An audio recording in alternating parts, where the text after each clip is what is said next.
പൂരങ്ങട പൂരമുള്ളൊരു നാട് നമ്മുടെ നാട്. ഓണത്തിന് പുലിയിറങ്ങണൊരൂര് നമ്മുടെ ഊര്. ഇപ്പറഞ്ഞ നാടിന് കരയേഴുമൊട്ടുക്ക് പേര്. കാണണമെങ്കിൽ കാണണം ഗടി തൃശ്ശിവപേരൂര്.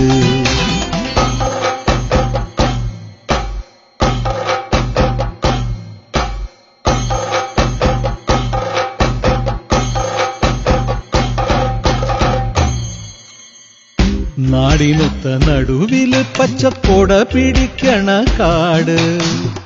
വട്ടത്തില് കൂടുവാൻ അവിടെടവുമുണ്ടൊരുപാട്. തേക്കിൻകാട് തേക്കിൻകാടെന്ന് പറഞ്ഞു പോരണ പേര്. കൂടണമെങ്കിൽ കൂടണം ഗടി തൃശ്ശിവപേരൂര്.